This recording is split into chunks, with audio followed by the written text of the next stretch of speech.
आज हम उस ऐतिहासिक क्षण की चर्चा करने के लिए यहाँ उपस्थित हुए हैं, जिसने न केवल अमेरिका और रूस के रिश्तों को नया मोड़ दिया, बल्कि पूरी दुनिया की भूराजनीतिक दिशा को प्रभावित किया। 15 अगस्त 2025 को अलास्का के जॉइंट बेस एल्मेंडोर्फ रिचर्डसन में अमेरिकी राष्ट्रपति डोनाल्ड ट्रंप और रूसी राष्ट्रपति व्लादिमीर पुतिन की शिखर वार्ता हुई। यह मीटिंग 3 घंटे तक चली और इस दौरान दोनों नेताओं ने अपने दृष्टिकोण, शर्तें और अपेक्षाएं स्पष्ट की। इस ऐतिहासिक बैठक का महत्व इसलिए भी है क्योंकि यह केवल अमेरिका और रूस के बीच नहीं, बल्कि वैश्विक राजनीति, आर्थिक स्थिरता और भारत सहित अन्य देशों के रणनीतिक संतुलन पर भी प्रभाव डालती है। अलास्का का ऐतिहासिक महत्व। अलास्का का इतिहास हमें 19वीं शताब्दी की याद दिलाता है। रूस ने 1867 में अलास्का को अमेरिका को $7.2 मिलियन में बेचा था। उस समय यह सौदा दोनों देशों के लिए लाभकारी था और अब 158 साल बाद यह वही भूमि फिर से वैश्विक राजनीति के केंद्र में आ गई है। यह स्थल न केवल अमेरिका और रूस के बीच ऐतिहासिक संबंधों का प्रतीक है, बल्कि यह दोनों राष्ट्रों के रणनीतिक हितों का भी केंद्र है।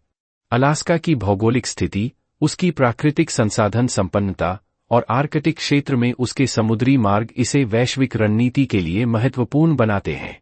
मीटिंग का उद्देश्य और प्रारूप।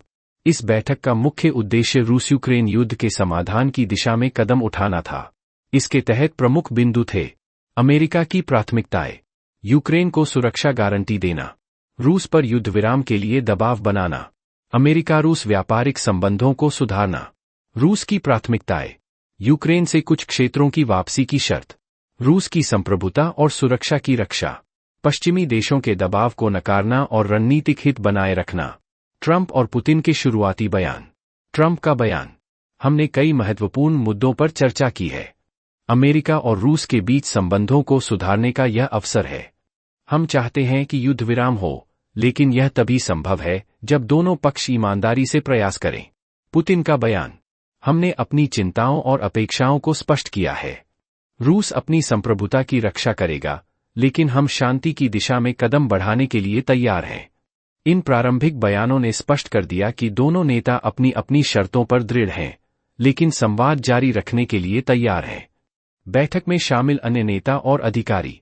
अमेरिकी पक्ष में शामिल थे विदेश मंत्री मार्को रूबियो, विशेष दूत स्टीव विटकोफ, रक्षा मंत्री पीट हेगसेथ, वित्त मंत्री स्कॉट बेसेंट, वाणिज्य मंत्री हावर्ड लुटनिक, व्हाइट हाउस की प्रमुख सुसी वाइल्स।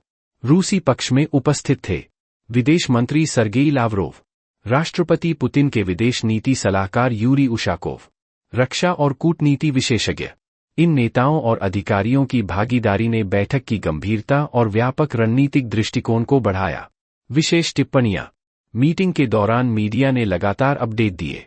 विशेषज्ञों ने कहा कि यह मीटिंग ऐतिहासिक दृष्टि से महत्वपूर्ण है क्योंकि इसमें केवल युद्ध विराम नहीं, बल्कि वैश्विक रणनीति, व्यापारिक संबंध और सुरक्षा संतुलन जैसे महत्वपूर्ण पहलू शामिल थे।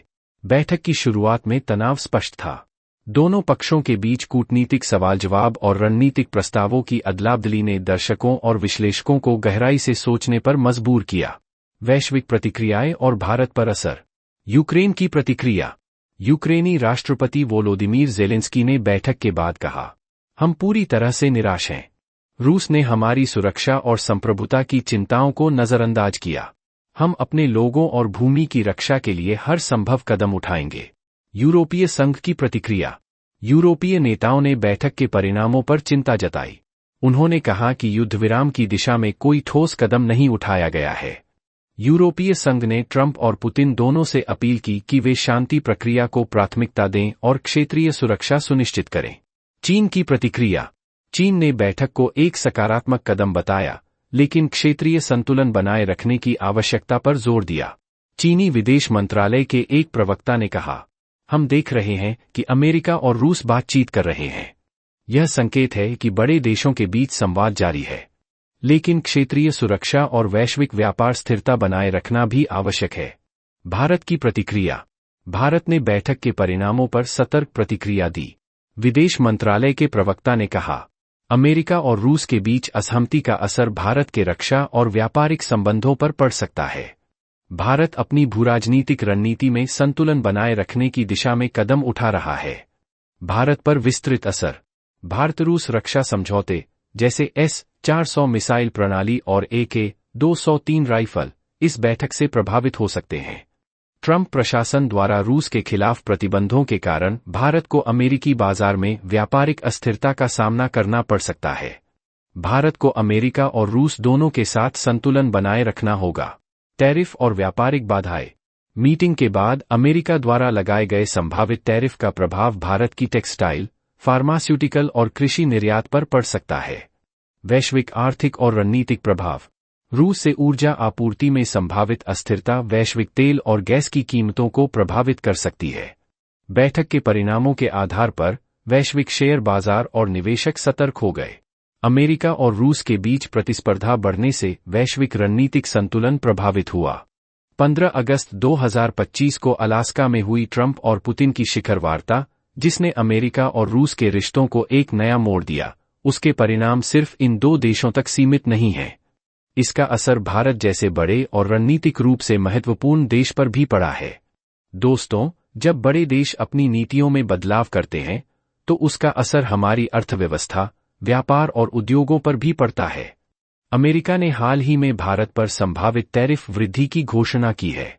यह केवल एक आर्थिक निर्णय नहीं है, यह हमारी विदेश नीति, व्यापारिक रणनीति और वैश्विक संतुलन के लिए भी महत्वपूर्ण है। ट्रंप पुतिन बैठक की शुरुआत में ही यह साफ हो गया था कि दोनों नेता अपनी शर्तों पर दृढ़ हैं, लेकिन संवाद और वार्ता के लिए तैयार हैं। ट्रंप ने कहा कि वह चाहते हैं कि अमेरिका और रूस के बीच रिश्ते बेहतर हों और दोनों देशों को मिलकर शांति और स्थिरता बनाए रखनी चाहिए। वहीं पुतिन ने कहा कि रूस अपनी संप्रभुता और सुरक्षा की रक्षा करेगा, लेकिन शांति की दिशा में कदम बढ़ाने के लिए तैयार है। इस तरह की वार्ता से स्पष्ट हो गया कि दुनिया में बड़े देशों के बीच कूटनीति और संवाद ही सबसे बड़ी ताकत है। लेकिन इसी बैठक का एक अप्रत्यक्ष परिणाम यह सामने आया कि अमेरिका भारत पर टैरिफ बढ़ा सकता है। दोस्तों, यह कोई हल्का मुद्दा नहीं है। अमेरिका हमेशा अपने घरेलू उद्योगों की सुरक्षा चाहता है। जब उसे लगता है कि किसी देश से आयात बढ़ रहा है और उसके उद्योग प्रभावित हो रहे हैं, तो वह इस तरह के कदम उठाता है। भारत अमेरिका का एक बड़ा व्यापारिक पार्टनर है। हम टेक्सटाइल, फार्मास्यूटिकल उत्पाद, कृषि उत्पाद और इलेक्ट्रॉनिक्स अमेरिका को निर्यात करते हैं।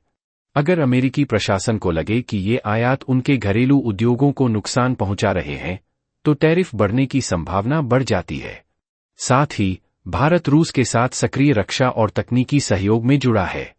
यह अमेरिका को भी चिंता का विषय बना सकता है। इसके अलावा अमेरिका चाहता है कि उसके उद्योग वैश्विक बाजार में मजबूत बने रहें और प्रतिस्पर्धा बनाए रखें। इस तरह के सभी कारक मिलकर टैरिफ वृद्धि के पीछे एक मजबूत कारण बनाते हैं। अब हम भारत पर इसके असर के बारे में बात करें। दोस्तों, टैरिफ बढ़ने से हमारे उत्पाद महंगे हो जाएंगे। अमेरिकी बाजार में हमारी बिक्री कम हो सकती है और हमारे निर्यातकों को नए बाजार तलाशने होंगे। कपड़ा और जूते के उद्योग प्रभावित होंगे, फार्मा उद्योग की उत्पादन लागत बढ़ सकती है और छोटे और मध्यम उद्योग संघर्ष करेंगे। इससे रोजगार पर भी दबाव बढ़ेगा। विदेशी निवेशक सतर्क होंगे और रुपए की विनिमय दर पर दबाव पड़ेगा।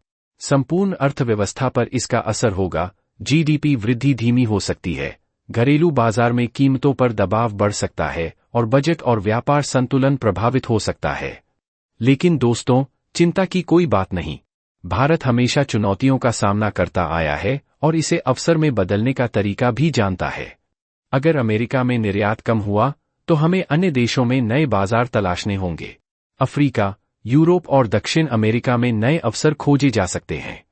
हमें अपने घरेलू उद्योगों को मजबूत करना होगा, उत्पादन बढ़ाना होगा, लागत कम करनी होगी और तकनीकी सुधार अपनाने होंगे। साथ ही हमें रणनीतिक संतुलन बनाए रखना होगा। अमेरिका के साथ व्यापारिक संबंध बनाए रखना जरूरी है। रूस के साथ रक्षा और तकनीकी सहयोग भी आवश्यक है और साथ ही चीन और पाकिस्तान के दबाव का प्रबंधन भी हमें करना होगा। वैश्विक मंचों जैसे G20, WTO और ब्रिक्स का भी उपयोग करना होगा ताकि हमारे व्यापारिक और राजनीतिक हित सुरक्षित रहें। दोस्तों, हर चुनौती में अवसर भी छिपा होता है। यह हमें हमारी आर्थिक रणनीति और उद्योग क्षमता मजबूत करने का अवसर देता है। यह हमें वैश्विक बाजार में नए विकल्प खोजने और व्यापार में विविधता लाने का मौका देता है। और सबसे महत्वपूर्ण, यह हमें आत्मनिर्भर और संतुलित विदेश नीति अपनाने की सीख देता है। अंत में, मैं यही कहना चाहूंगा कि अमेरिका का टैरिफ एक चुनौती है, लेकिन भारत के लिए अवसर भी है। हमें सकारात्मक दृष्टिकोण अपनाना होगा, घरेलू उद्योग और रोजगार पर ध्यान देना होगा, नए बाजार और निवेश के अवसर तलाशने होंगे और सबसे महत्वपूर्ण, भारत की आर्थिक और रणनीतिक स्वतंत्रता बनाए रखनी होगी। याद रखिए, हर चुनौती हमें मजबूत बनाती है। भारत ने हमेशा साबित किया है कि वह चुनौतियों का सामना करने में सक्षम है और अवसरों को पहचान सकता है। दोनों नेताओं ने वार्ता जारी रखने की इच्छा जताई है। ट्रंप ने कहा कि अमेरिका और रूस को भविष्य में अपने संबंधों को सुधारने और वैश्विक स्थिरता बनाए रखने के लिए ईमानदारी से प्रयास करना होगा। पुतिन ने कहा कि रूस अपनी संप्रभुता की रक्षा करेगा, लेकिन शांति प्रक्रिया में सहयोग करने के लिए तैयार है। वैश्विक परिदृश्य और संभावित परिणाम। अगर अमेरिका और रूस समझौता करते हैं, रूस यूक्रेन संघर्ष में स्थिरता, वैश्विक व्यापार और निवेश में विश्वास बढ़ेगा, ऊर्जा और आर्थिक बाजारों में उतार चढ़ाव कम होगा, भारत के रक्षा और व्यापारिक सौदे सुरक्षित रहेंगे। अगर असहमति बनी रहती है, युद्ध विराम में बाधाएं, ऊर्जा संकट और वित्तीय बाजारों में अस्थिरता, भारत और अन्य देशों को अपनी रणनीति में लचीलापन, वैश्विक राजनीतिक तनाव और प्रतिस्पर्धा बढ़ेगी, भारत का रणनीतिक विकल्प S-400 और AK-203 जैसी महत्वपूर्ण हथियारों की आपूर्ति में किसी भी देरी का प्रबंधन। इस बैठक ने यह स्पष्ट कर दिया कि संवाद और कूटनीति ही युद्ध और संघर्ष का सबसे प्रभावी समाधान है। बड़े राष्ट्रों के बीच तनाव बढ़ने पर भी बातचीत जारी रखना भविष्य की स्थिरता सुनिश्चित कर सकता है। दोस्तों, आज हमने देखा कि ट्रंप पुतिन की अलास्का बैठक न केवल अमेरिका और रूस के रिश्तों को प्रभावित करती है, बल्कि यह पूरे विश्व की रणनीति, आर्थिक स्थिरता और सुरक्षा पर भी असर डालती है। अपना कमेंट जरूर करें। धन्यवाद।